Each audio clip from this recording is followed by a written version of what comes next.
September kicks off with a bang in Walford, and I mean that literally. Kat finally comes face to face with Zoe after all these years, but will it be a happy reunion or all-out war? Meanwhile, Patrick and Yolande's big wedding day could end in chaos when a gunshot rings out, but who's pulling the trigger?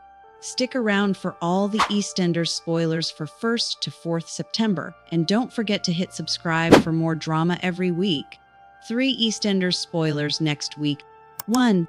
Kat Moon is reunited with daughter Zoe Slater. Kat's going out of her mind looking for Tommy. Terrified he's vanished for good, she's ringing round, panicking, and then out of nowhere she gets a message to say he's close by. You can imagine the relief, but that doesn't last long. The second she hears his voice, everything changes. Because standing there is Zoe. After 20 years away, she's suddenly back in Walford, and honestly, nothing can prepare Kat for that moment. All those memories, all that history, it's like a bomb going off in the middle of the square. Kat's desperate to talk to her, but this isn't going to be an easy heart-to-heart. Zoe's not that young girl who ran off in 2005. She's a completely different woman now, and by the sounds of it, she's got secrets. Big ones. And you just know this is going to split opinions, because whatever Zoe's been hiding, it's bound to stir things up for Kat and the whole Slater clan. This could be the start of something massive, and viewers are going to have plenty to say about it. 2. Patrick Truman and Yolande Truman marry. For the second time, Patrick's big day isn't exactly going to plan, and after Oscar's confession, he's digging his heels in and refusing to go through with the wedding. You can't blame him really, that's a lot to take in. But Yolande's not giving up without a fight.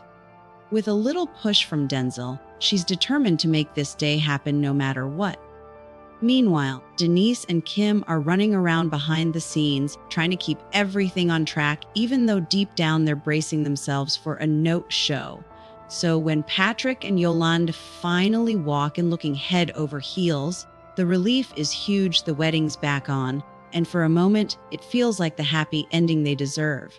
But of course, this is Walford. Nothing stays perfect for long. While everyone's raising a glass, Howie's quietly crumbling inside. He's carrying the weight of that stolen money and the way he leaned on Oscar to get it back, and the guilt is written all over him.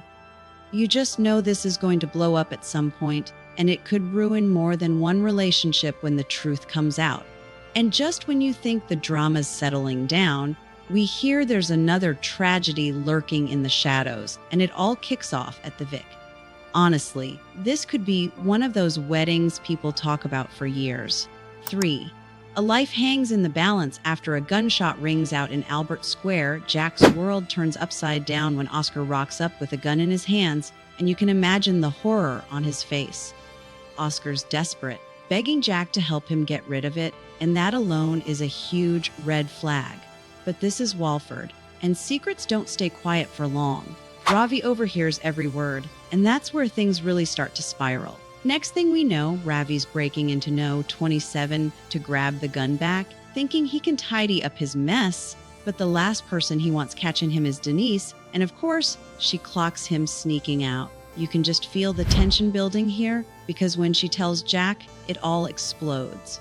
Jack storms over to confront Ravi, and that's when the unthinkable happens. In the middle of all this chaos, the gun goes off. Absolute panic sweeps through the square, with the wedding guests trapped inside the Vic as the news spreads. It's proper edge of your seat stuff. Someone's been shot, and no one knows if they're going to make it. This is the kind of cliffhanger that gets people talking for weeks, because whoever's caught that bullet, it's going to change Walford in a big way.